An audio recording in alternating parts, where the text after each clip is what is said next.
Hello friends, today we are going to continue chapter number 11, Indian Judiciary, lecture number 4. Friends, in the beginning of this chapter we discussed about the Indian Judiciary. We discussed how Indian Judiciary is considered as an important organ. Friends, we discussed about how this Indian Judiciary protects the Constitution, protects the laws that are framed by the Constitution. Friends, we discussed about the pyramidal structure of this Indian Judiciary. That is, at the top, Supreme Court, at the center is the High Courts of the states, and at the bottom, there are the subordinate courts or the tribunal courts, we can say. Friends, in the previous lectures, we discussed about Supreme Courts and its working, about the eligibility of the judge of the Supreme Court, and in the previous lecture, we discussed about the jurisdiction of Supreme Court, in which we discussed about the three jurisdiction of the Supreme Court: original jurisdiction, appellate jurisdiction, and advisory jurisdiction. We discussed about the three of them in detail. Friends, today we are going to discuss about the Court of Records. Let us discuss about the Court of Records.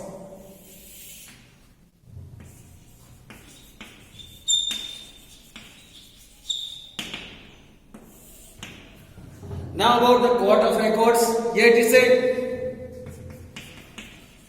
the Supreme Court is also called the Court of Records. All the decisions, proceedings, all the decisions, proceedings, interpretation,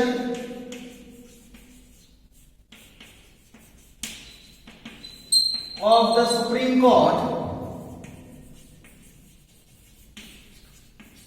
interpretation of the Supreme Court are kept as record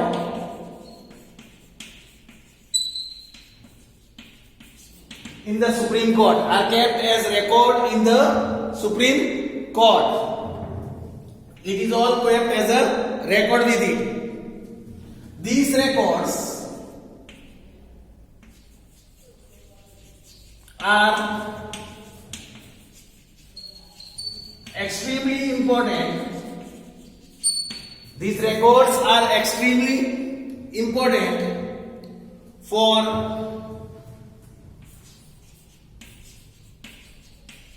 future references,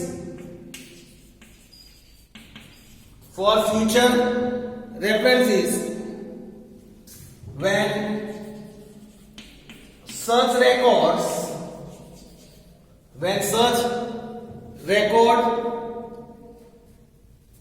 is presented in any case. If such record is presented in any case, then it cannot be challenged.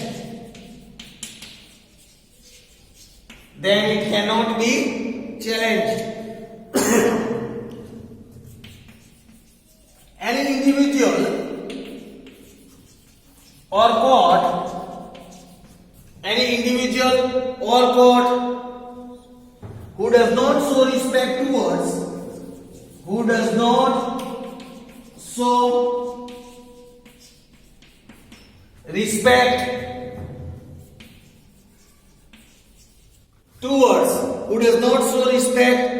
towards such records and disapproves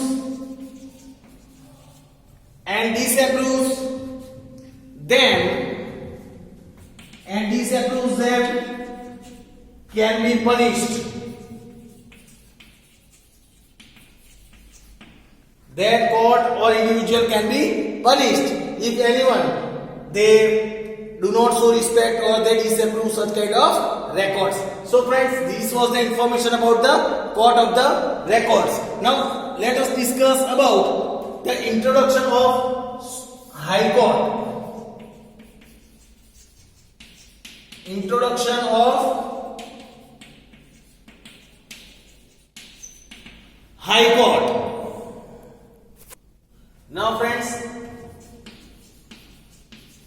let us learn about the introduction of High Court.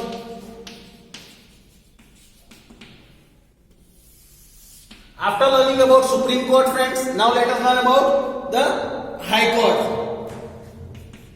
The High Court comes at second level. The High Court comes at second level of the pyramidal structure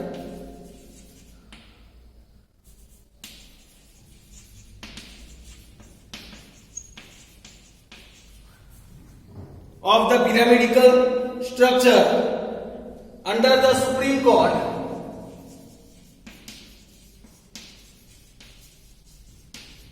Supreme Court at state level, same way High Court, here it is said as Supreme Court structure under the Supreme Court at state level, High Court is considered is the apex court. Here it is said at the state level, High Court is considered as the apex court. At High Court, we can consider it as an apex court.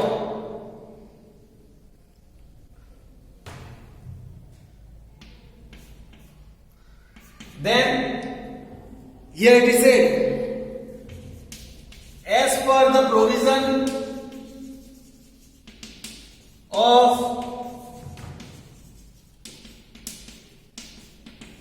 the Constitution, as per the provision of the Constitution, there can be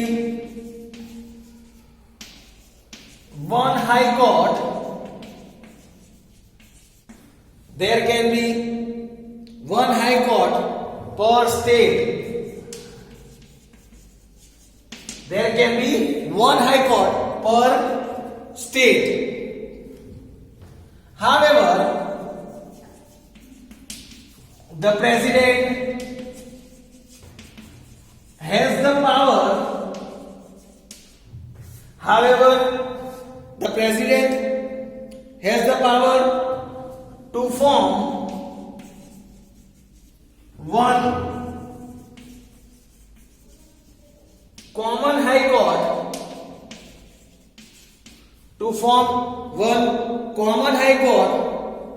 for two or more states.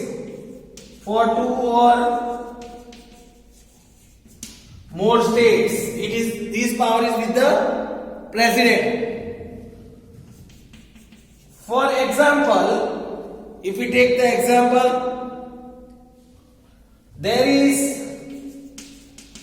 one common High Court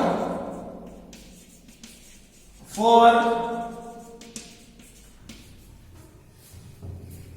Punjab, Haryana and Chandigarh. Punjab, Haryana and Chandigarh. Similarly, the states of Manipur, Meghalaya,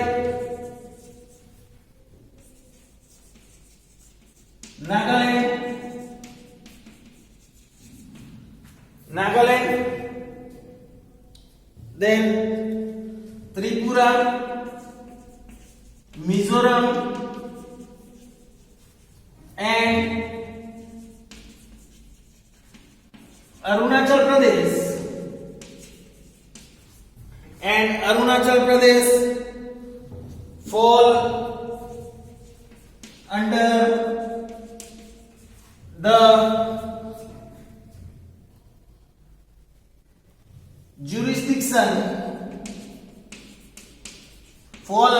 jurisdiction of the High Court of Assam. They all fall under the jurisdiction of the High Court of Assam. So friends, here was the basic introduction about the High Court. Now let us learn about the formation and working of High Court. Now friends, let us discuss about formation and working of High Court.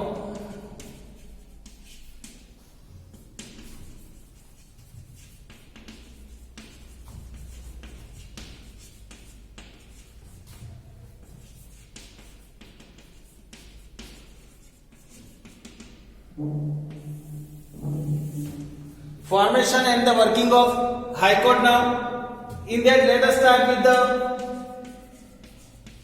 appointment of the judges. Appointment of the judges. Now, when we talk about the appointment of the judges of the High Court, here it is said, the President of India consults with the Chief Justice,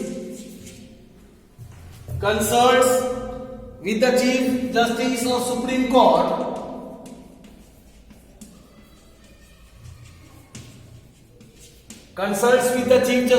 Supreme Court, and the governor of the respective states,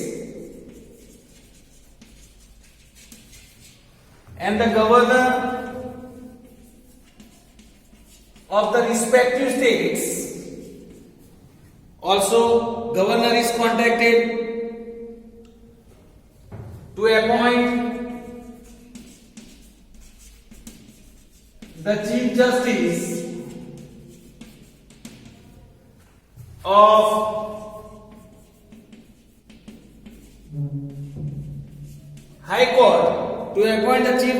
of High Court, for that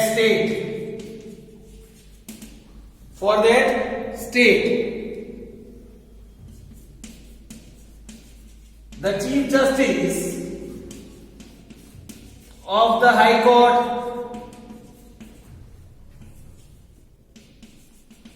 is then, after that, the Chief Justice of the High Court is then consulted for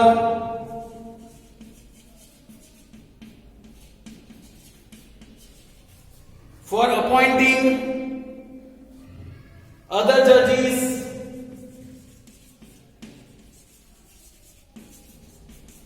of the High Court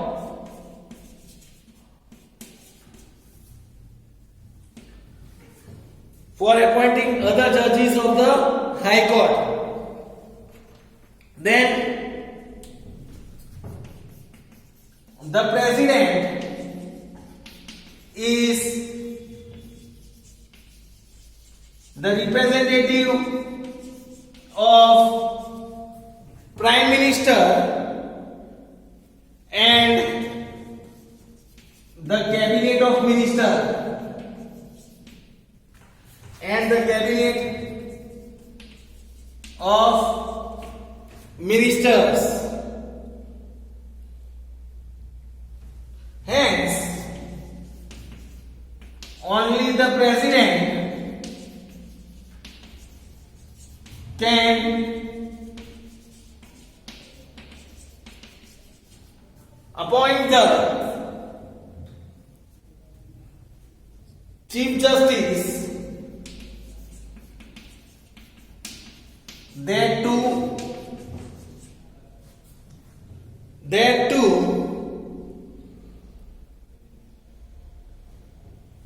after discussion and consulting with Prime Minister and Cabinet of Ministers.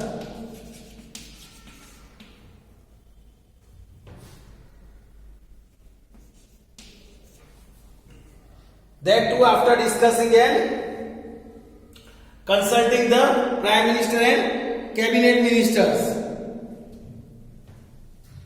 The number of judges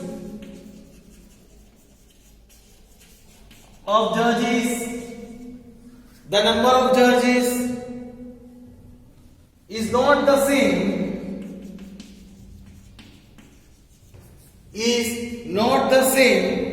in all high courts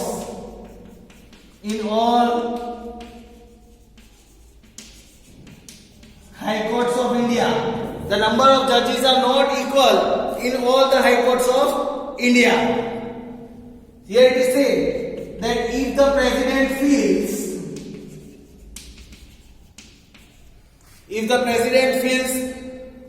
that the high court is overloaded,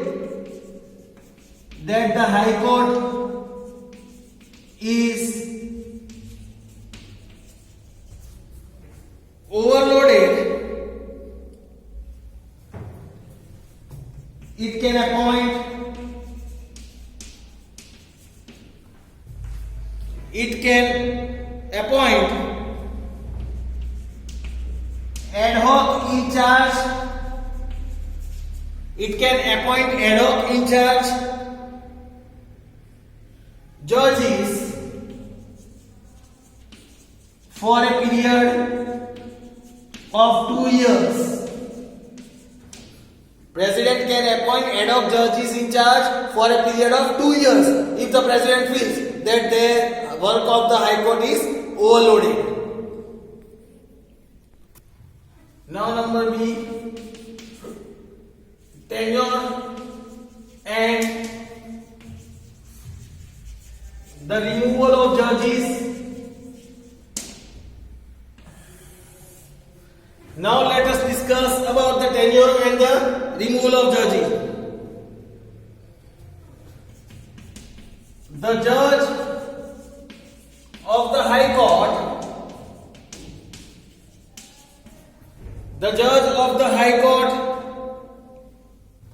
can remain in power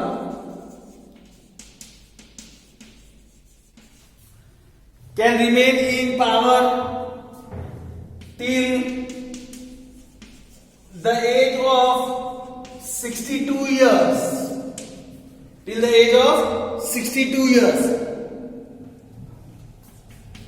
If the judge of the High Court wish to resign,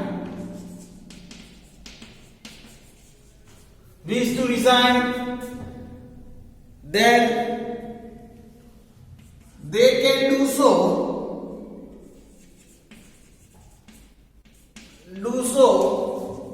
by submitting their resignation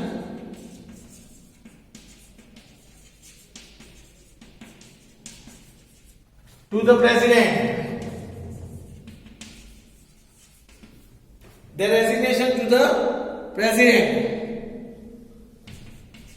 As per the provision in the Constitution,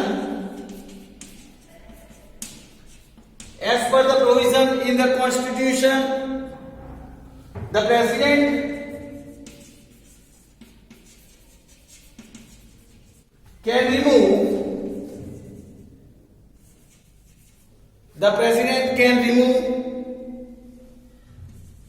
any of the judge of the High Court,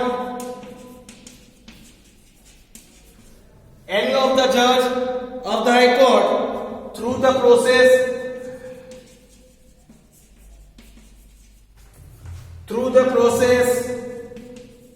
of impeachment. They can be removed through the process of impeachment. What is the process of impeachment? That we have already learned in our previous lecture, friends. Here it is said, the parliament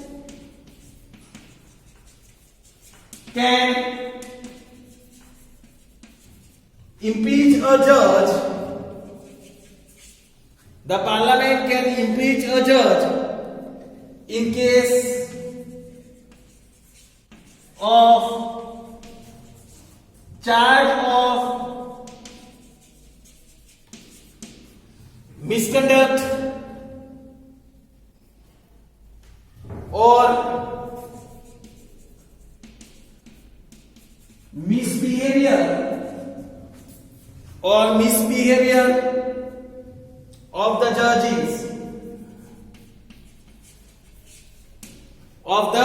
judges. The judges of the High Court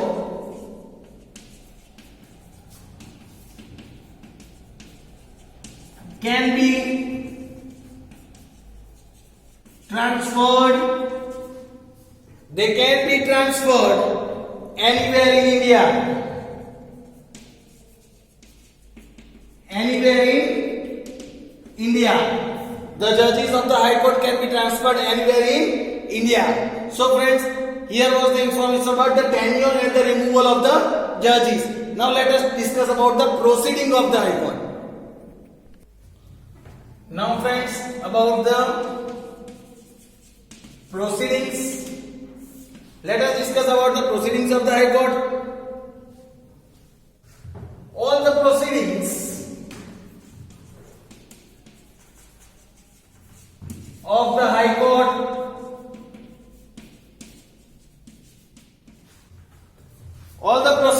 of the High Court are carried out in English language. It is carried out in English language. However,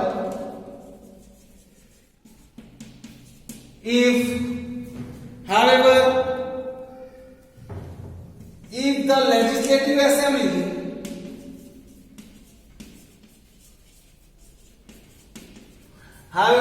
legislative assembly of a state passes a law that the work of the High Court of related state to be carried out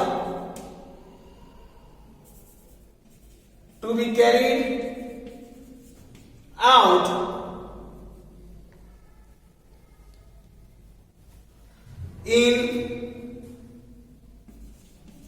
vernacular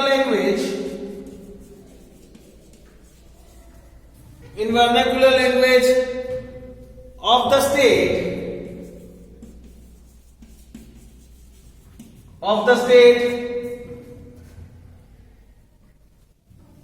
then the work of the High Court of that state is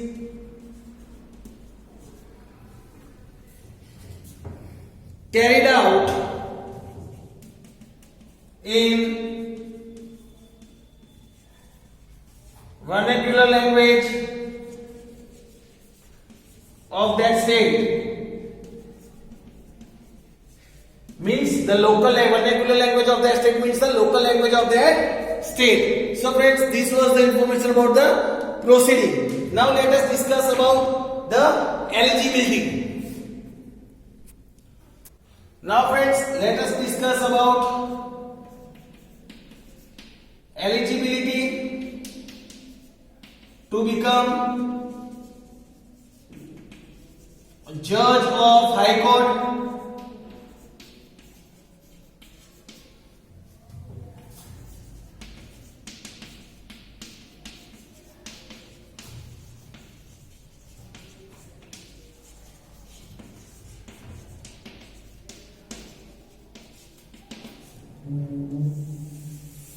Let us discuss about the eligibility to become a judge of High Court. Here it is said, first, he should be a citizen of India. He should be a citizen of India with age less than 62 years. With age less than 62 years.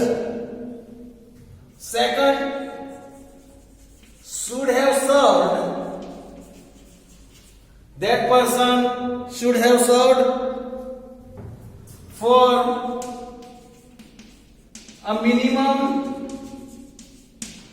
period of 10 years. For a minimum period of 10 years in any of the judicial post, in any of the judicial post, in any of the lower court, in any of the lower court of any state of India, or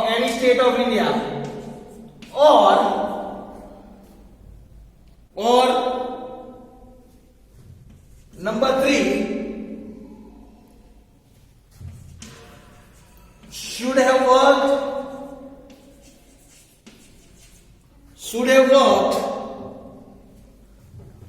as a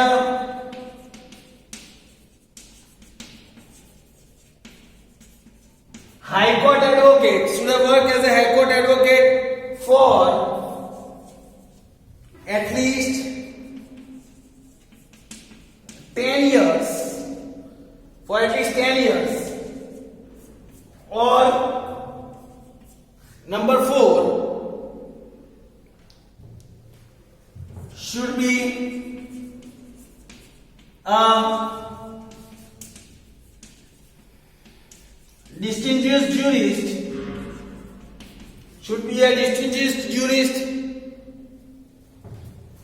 constitutional expert,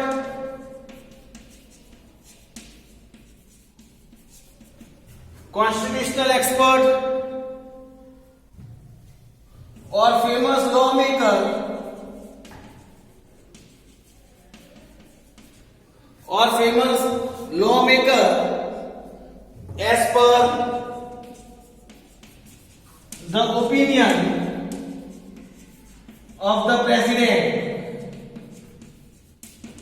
as per the opinion of the president. Friends, this was the information about the eligibility to become the judge of the High Court. Hope so friends, you have understood the topic.